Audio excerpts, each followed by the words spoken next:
Mini episode 814 of the FDH Lounge is brought to you by Sportsology, delivering unconventional columns and webcasts about sports, TV, music, movies, and more. Follow them on the web at sportsology.com. The FDH Lounge. You'll want to schedule your life around it. A long time ago, on a gloomy, wet Cleveland spring night, two men stand alone amidst the late-night drizzle. Their voices echo across the vacant station parking lot as they debate the merits of the great American radio show that have been missing for far too long. On that night, an idea was born. That idea became the FDH Lounge.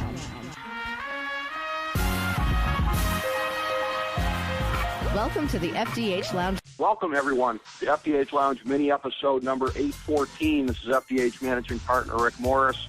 As is customary a lot of times after a big awards show like the Academy Awards or the Emmys or some other type of events, we're always glad to have a conversation with our good friend, pop culture and fitness expert, John Basedow. Also a motivational speaker. You can throw that in the hopper, and probably two or three other things that I'm missing as well. But if you go to @JohnBasedow on Twitter, you can find all the information there. And again, John's thoughts are obviously just brimming at a point in time like this, and I am looking forward to having a discussion with him about something that will go down probably forever, the 2017 Academy Awards. John, welcome back to the show, my man. We got a lot to unwrap after this one. Hey, Mr. Rick, how you doing?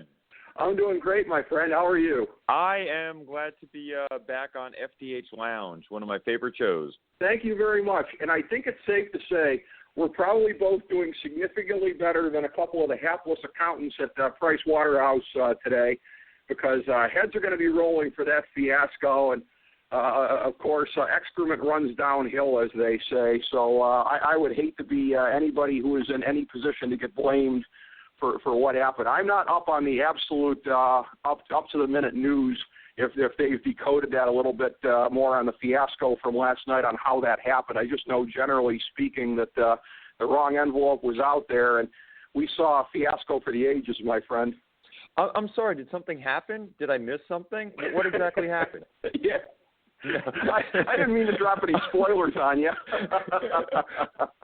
I mean, I couldn't believe it. I was watching it as it was going on, and I was just like, oh, my God, Warren Beatty, just Steve Harvey, the Oscars.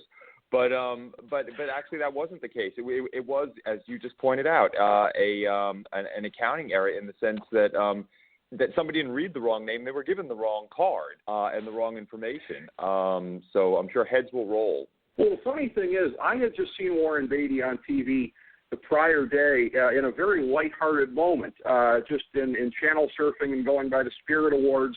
And I have seen my favorite comedian, Nick Kroll, and one of my other favorite comedians, John Mulaney, were co-hosting it. And they were doing their opening monologue, and they're looking through the crowd at some of the celebrities, and they're doing a thing like, oh, there's Annette Bening. Oh, and there's your husband with you. Oh, and you say, he's in the entertainment business too. Oh, so they're having like a lighthearted moment. And I'm reflecting back on that thinking, Warren Beatty, for all the momentous things that have happened in his career, would end up having one of the biggest days, not on the good side, the next day. But as you said, not really his fault. And again, I was breaking this down with a friend of mine earlier in terms of the video of it. He turns to Faye Dunaway, and it is totally unclear that he is committing to the moment. She's the one that blurts out who the winner is. He's looking at her like, what do we do? What do we do? And she sort of, seizes the agency from him and runs with it. Completely. You think it looked like a little bit of a bit gone wrong at one point, because there's like a long pregnant pause, and you're thinking like, well, one of them forgot what they're supposed to do in this bit, and then all of a sudden, she blurts out the answer, and I'm like, well, what was the bit supposed to be? That wasn't actually funny. But I mean, that's what happens on live TV. You get caught in the moment, and you don't know what's going on. And then everybody else is basically making their own scenario about what's happening, and you only find out later, oh, Lord, look at that. But when when you actually saw that it wasn't a bit, and you saw that when Jimmy Kimmel came on stage and was talking, they were giving the Oscar to Moonlight and everything. I thought, oh, this is a bit about Steve Harvey. They're trying to make something really big at the Oscars, and I'm like, and I said, this is sort of in poor taste. And then you realize it's real. Oh Lord, it's just like I was just I was I'll tell you what. I was completely verklempt, and I just said, well, Taraji P. Henson looked really, really good. So that's the upshot of the whole thing. Yeah, exactly. But this is something where, again, if this had happened on any stage, right? Mm-hmm. If this had been, say local community awards at a theater or whatever, and the video went on to YouTube, it would become viral. Like, this would be a big thing if it was that. If this were a lesser award, and I don't mean to diminish any of the awards, but lesser in terms of public acclaim, shall we say. If this was for, like, cinematography or best key grip or whatever, and they screwed it up, it would be huge. This is the main event. This is the thing at the end of the show. This is what everybody's been waiting for the whole time. I was going back to the movie Rat Race, which I really love. There's that sequence in there with Cuba Gooding Jr. where he plays the inept referee who botches the coin toss and gives the ball to the wrong team that scores in overtime. It would be as though that happened in the Super Bowl for something like this. It is just hard to overstate. You got to think it's almost 1,000,000 to 1 to have something like this happen with arguably the biggest award that's given away every year. Oh, 100%. I mean, this is like winning the lottery for comedians, pretty much, because anytime you have a moment like that, all the eyeballs are hyper focused on you. Everyone is looking at every little detail. With the ultra magnification on it. So you never think anything's going to go wrong, because even if the slightest thing goes wrong, somebody's going to comment. Everybody's going to have an opinion. This just like, if somebody just like shit the bed. It was just unbelievable. Yeah, it was. And it's one of these things where, here's something where I'll drop a little knowledge on you, John. Not necessarily useful knowledge, but funny knowledge here. But something from the great world of pro wrestling, which we talk about on this show from time to time. They call it the Dusty finish. It goes back to the 1980s. Dusty Rhodes, when he was the number one good guy star in World Championship Wrestling, and he was also the booker. Like, he couldn't give himself the world title a lot of times. So what it would be is he would win the title, and then, like, later on it would be like, oh, but he was disqualified before it happened. And, like, he ran that finish so many different times and basically killed the territory that it was like, oh, you think one guy won, and then you found out later on the letdown of, like, oh, no, it didn't really happen. So there was a lot of Dusty finish commentary online because people were recognizing that as something that they had seen before, John. Well, I think I'm going to tell you one thing about this. With everything, I think it's going to make Best Picture, the Best Picture winner, in this case Moonlight, even more memorable. And I don't think that, anything better could have happened for Moonlight, which is a movie that is like the little engine that could, in the sense of like being a a movie that was produced on a very modest budget and wasn't actually seen in mass like a lot of the other movies and, just about all of the other movies were. But because of, number one, the fact that it actually won so many awards and won Best Picture at the Oscars, but especially because the eyeballs were all on it because of this fiasco and this, craziness that made it even more hyperbolized in the media the day after. There is no PR vehicle that could have been a better thing for that movie. Nothing, in my opinion. Conversely, the real capper to what was a disappointing night for La La Land in that they came up short at some of the other awards, albeit not for Best Actress. Emma Stone, in something that I think was inevitable, that she was going to win one of these at one point, gets her first one from that movie. But aside from that, a disappointing night even before the end. I think the end certainly would have salvaged it for them. You win the biggest one that you can, and that would have taken some of the sting out of it. But instead, they get remembered for being on the wrong end of the finish, as it were, at the very end there. Not only did they win, did they not win, they were told that they won and had it taken from them literally on stage. So, how much does that add to? Yeah. It was taken from them after they accepted the award, and they're going through crying, tear-felt acceptance speeches. That was it. Right.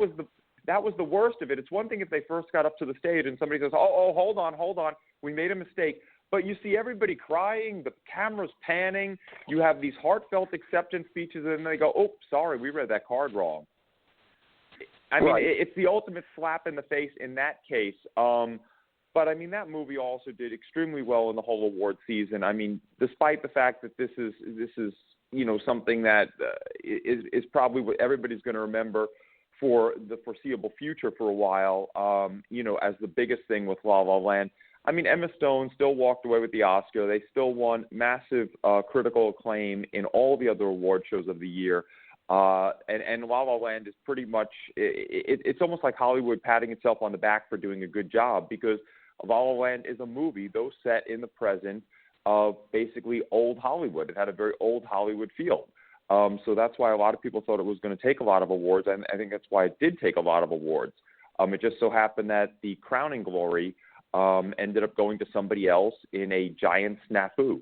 Well, what just made it all the funnier to me also, too, was just months of seeing over a period of time. I'm guessing that if I'm to interpret it, because there's always a little bit of like a Sphinx type kind of a thing as far as trying to parse motivations, but Matt Drudge had been beating it up, subtly for, I guess, pretentiousness. I think that's what he was getting at, as far as the way that everyone was swooning over La La Land. So it's like he was just sort of setting it up all this period of time, hoping that something was going to happen, and then something that we never could have expected did happen. Completely on that. And I mean, and that was definitely the one knock about La La Land, was that it was, I mean, in the sense of the industry, it's almost like, as I said, the industry giving itself a pat on the back because they're giving their biggest honors, to a movie that's about them and about that, and a complete, focus on the Hollywood industry. Right. And the way that they were just sort of like trying to do the ironic usurpation of, people say La La Land dismissively, but, like they then co-opt it as a title for a movie about the entertainment industry. So I think that might have played in also, too, the way that they were trying to usurp the way that people sometimes like to make fun of them. Definitely. I mean, there's a lot of tongue-in-cheek going on, but as I said, there was no way that anything what we saw last night could have ever been predicted, and to actually see it going on in the moment was just like, it was a truly jaw-dropping moment. Like, what? You were just totally shocked. Yeah, and that's where, and again, I give a lot of credit to Warren Beatty for, he was up there and he was smiling and whatever, but I mean, he had every right to be up there looking angry because, again, you're only as good as the material you get, as actors like to say. And that's the card that they were literally handed. And, again, how that came to pass, I'm sure heads are going to, continue to roll on that one. But a capper to the night that we never could have seen coming. There were elements about the night that were a lot less surprising as well. It was expected coming in. I think obviously one of the bigger storylines and coming out of the Golden Globes. And given the, number one, the political slant of Hollywood, and number two, the tendency of our new president to take the bait on a lot of things here, that there would be a lot of back and forth. There was not back and forth being responded to. I guess it was only the back, not the forth, because the president's Twitter was dark last night, unsurprisingly.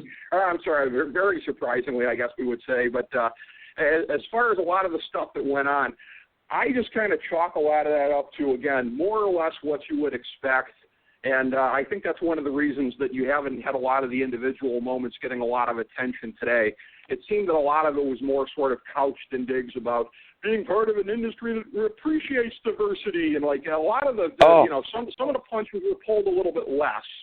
But all in all, there was nothing about that I found necessarily that surprising and therefore necessarily that newsworthy.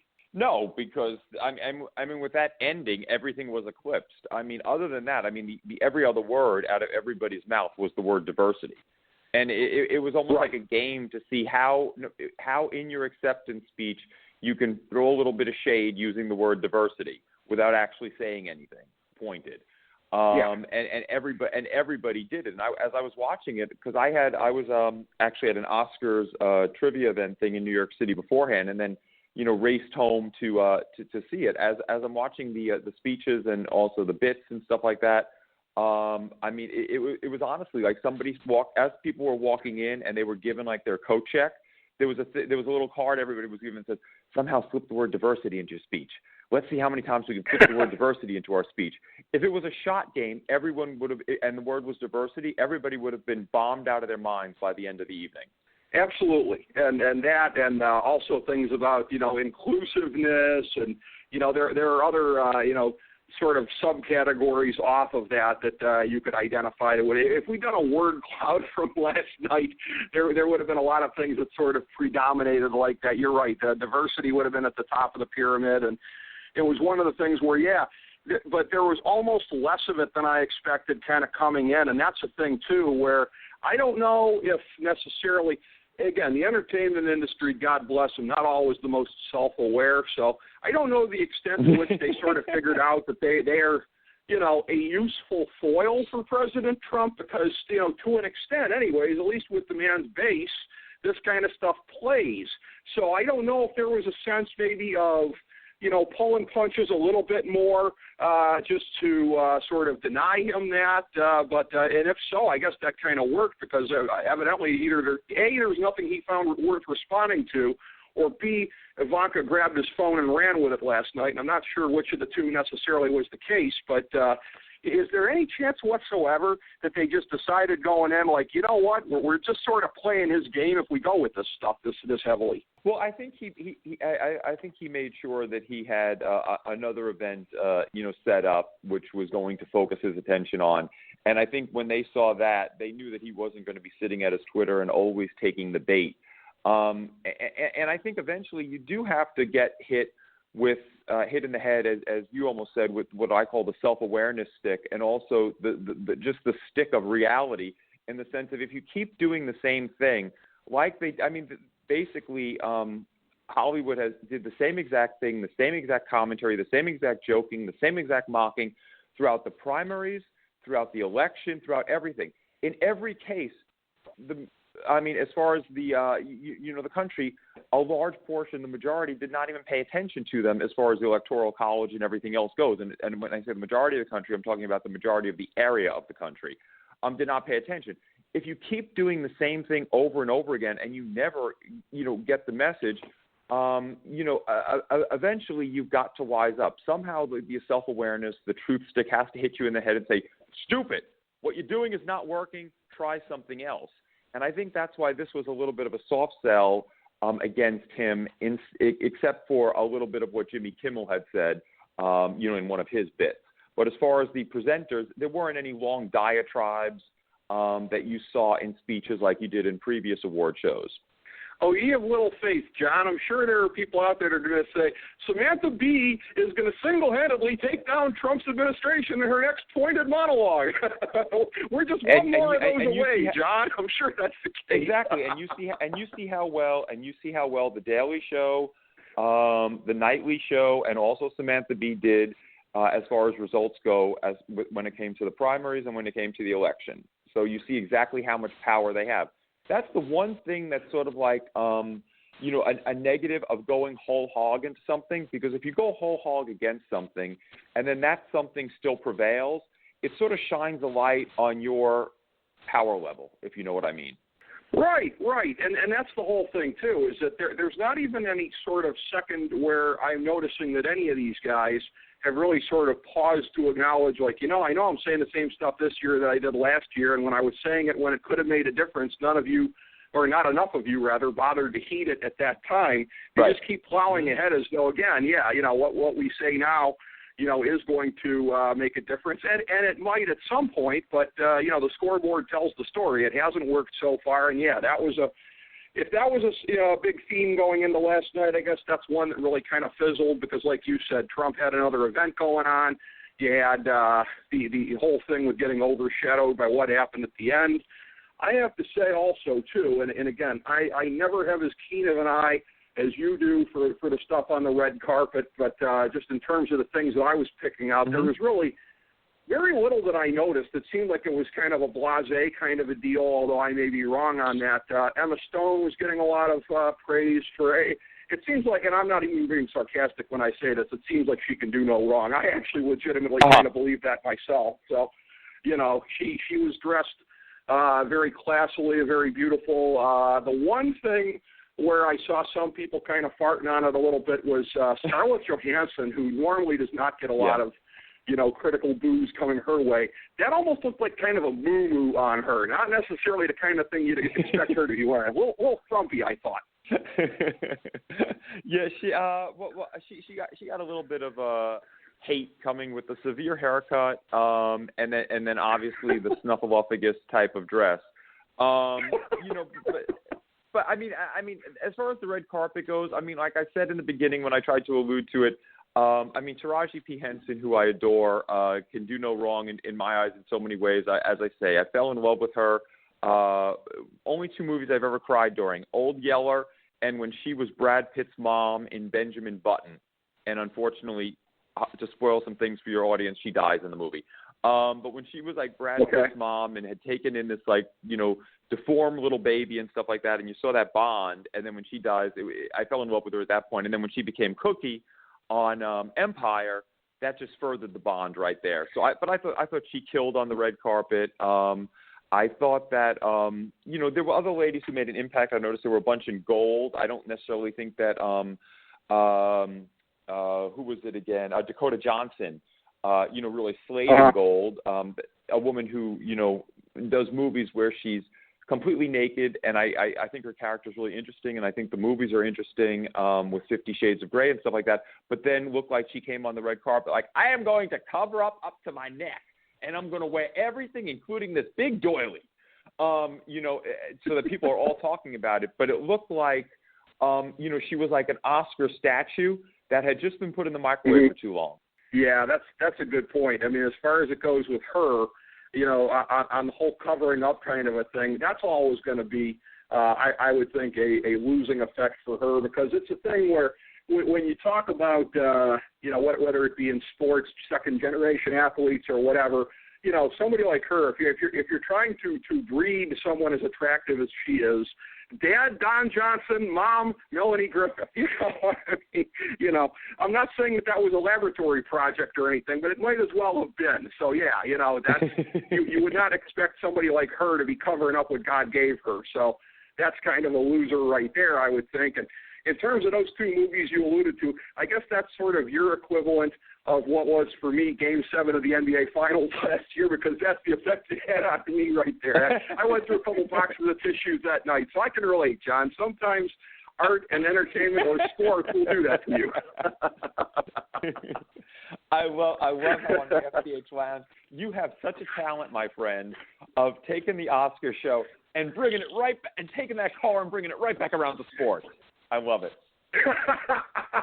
We never get too far away, but no, you just drive it right back into your lane. You go, well, right back into the sports lane right now. Here we go. Well, it's going to be a long time for me that when I hear somebody talking about crying when they saw something, that I'm not going to think about my reaction on that night. So yeah, it's always me. It's always going to come back around to that. We all have the things that move our souls, to be sure, and.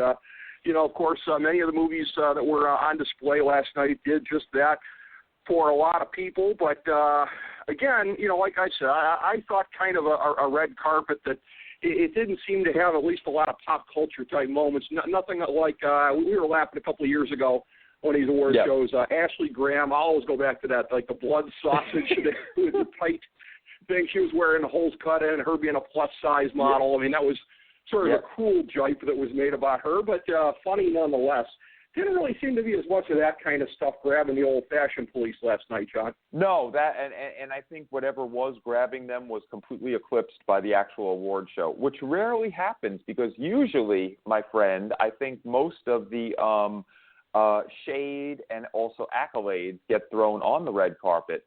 So, it was very unusual that the show, for obvious reasons, ended up taking center stage instead of the actual appearance of the presenters and winners. Yeah, it really did. It did, and you're right. That doesn't always happen here, but a lot of times we just don't get that kind of drama that would have happened. And, to bring it all kind of full circle, doesn't it almost take an earthquake, kind of like what we saw at the end last night, for that to be the case, for it to go that much directly to center stage the thing itself. I mean, even had La La Land just been upset by Moonlight, we've seen that in the past. We've seen that a million times. Like, we thought that one was going to win. It didn't win. This other critical darling beat it. It wouldn't have been like necessarily yawn, but it certainly wouldn't have been a thing that gripped the country the way that this thing has. No. The only thing that would have gripped the country more than that happening would have been if Emma Stone had gone up there to accept her award and her head spun around like The Exorcist while she was having explosive diarrhea. That's the only thing that could have possibly eclipsed that. Yeah, I think so. For somebody that works as hard to stay out in the tabloids as she does, yeah, that would have been quite the moment. But yeah, that's the only thing that would have eclipsed that. Well, let me ask you this, because again, you, like me, a real showbiz kind of a guy here. So in looking at it, what do you think the Academy is saying behind closed doors today? Is it a thing where there's no such thing as bad publicity? This is something that at least gripped people. I know that the initial ratings necessarily didn't really show a bump from last year, but then again, something that happened after midnight at the very end of it, how is that possibly going to affect the ratings? Correct. People didn't know it was coming. So, you know, are they looking at it like it could somehow, in a perverse way, kind of be a plus because they at least got a lot of attention for it, or are they just more horrified at what it did to their image? Where do you sense that it kind of comes out? I mean, I'm definitely in the camp that you know, no publicity is bad publicity as long as it doesn't tie you in a bad way to children, animals, or the military. If you say anything bad about those three, it's very hard to recover from. However, I don't think anybody would have wanted this to happen because, I mean, let's put it this way. I mean, they a lot of times at these award shows, even though it's not the purpose of them, like you were just talking about, Hollywood's trying to make a statement. They're trying to use whatever power they think they have, and sometimes we're shown how much or how little that power actually is in people's real minds, but they're trying to use their power to show what they can do. And to have this happen leaves a lot of egg on their face. Even if it's an accounting error, even whatever is the reason, nobody's going to remember what the reason is or really care that much what the reason is, except for us, who as we're going to analyze it as professionals. Everybody's just going to now say, well, you know, those people, they couldn't even get the winner of their biggest award of the year right. You know, and it's just going to be another reason as to, you know, to basically give a decline in their credibility. I'm just waiting for the moment here when some investigative journalist, like maybe David Korn from Mother Jones, uncovers something like, hey, this accountant from Price Waterhouse used to work at Goldman Sachs with Steve Bannon. I'm just waiting for some kind of bombshell that somebody's going to try and produce here. Wouldn't that be something? Clever. Yes, very clever. And that's the type of thing that would not come out right away. That's the type of thing that's going to come out 3-4 days in. That's going to come out when it's going to, we found a tie to the Russians. The Russians hacked it. It's the Russians that printed out this thing like they printed out our ballots for our election or whatever. You know, I mean, and then all of a sudden it was somebody of Russian descent that handed the wrong card to Faye Dunaway and Warren Beatty. So, you know, something along those ridiculous lines. But I think honestly, it was just a simple error, and it's an error that happened. But like you pointed out, it's something that was 1 in a million or even greater odds of ever happening, but it did happen.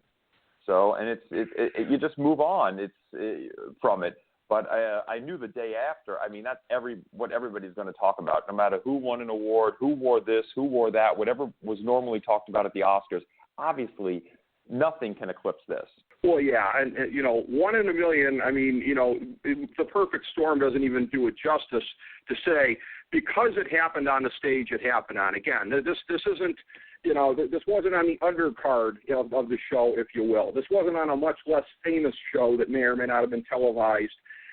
This happened in the main event of the Oscars. I mean, that's where it truly just gets to be surreal that something like this could have happened. And again, you know, I always enjoy doing these things with you, John, and I'll enjoy it the next time that we do. But we may never be doing another one of these ones that's as big of a pop culture moment as this one. This is truly a firestorm, and again, much like the rest of the world, we never saw it coming. No, this is one you couldn't have predicted. This is not anything anybody would be betting the house on if somebody even said it, you know, beforehand of what could have happened or what could have been the biggest thing that happened. But it's probably a no-fault type of little, I wouldn't say happy little accident, but type of little comedic accident that people are going to be talking about for eons to come. But the one footnote is going to be there are going to be a greater percentage of people, I think, that remember that Moonlight won than if Moonlight had just won by itself. People are always forget about about what wins, what loses, and things like that as time goes on. But this is going to indelibly put it in people's minds a little bit more than if it hadn't have happened.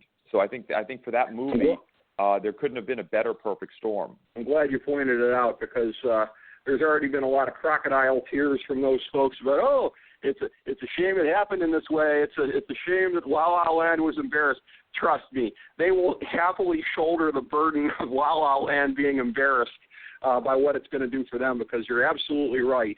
It cements them for all time. They would have been just. I mean, and again, it's not that when you win, Best Picture, it's not that it necessarily. I mean, obviously that puts you on an elite list, but we've had now dozens of them over the decades. But how many of those award winners are the most remembered? And you're right about that. This puts them on another echelon, nearly beyond winning the award. They're the ones that won the award in the goofiest way possible. And actually, it's not that, and they were the ones that sort of were vindicated in a sense. I think it's obviously worse to be the one that the award is actually taken out of your hand. I don't care what the reason is. If I had that award in my hand, I would have run off the stage.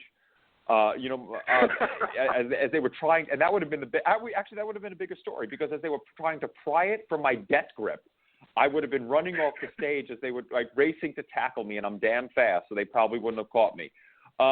But the thing is, the fact that, it was taken out of somebody else's hand and handed to them, even if it was, for legitimate reasons, whatever, it just puts you in the all good position.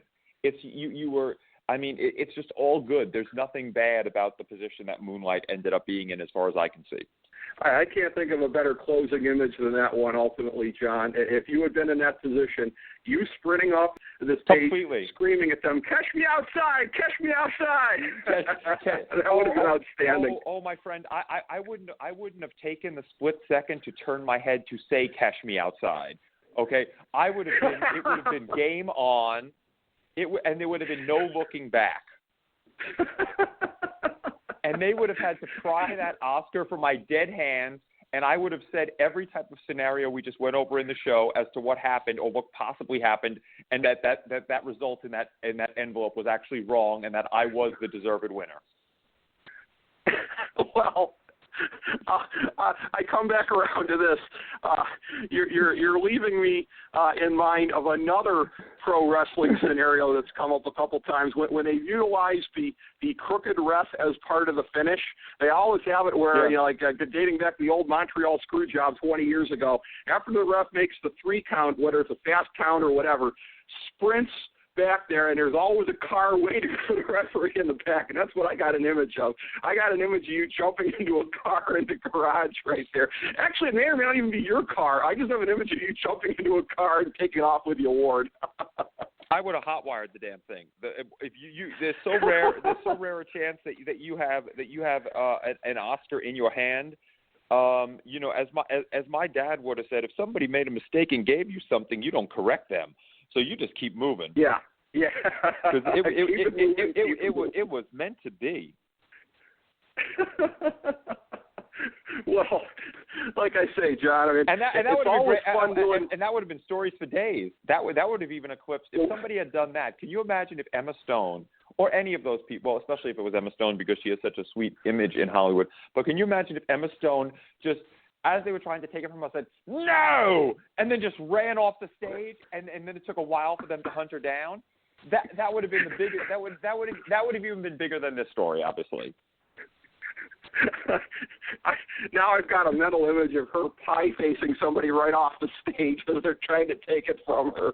And she didn't do it because she already had her own. She already had her own. It would have had to, maybe Ryan Gosling could have done it because he didn't win one, so he could have done it and then gotten away with it because she already had one. She didn't need to risk that. But that would have been. I would have hired him for the next movie if I was a producer. That would have taken ball. No. You gave it to me. Goodbye. And then just don't argue. Don't sit there and argue. Just leave. Yeah, that's true. That's true. You know, it was an opportunity. Possession is 9/10 of the law. Possession is 9/10 of the law. So that award is 9/10 yours if you are out the door with it.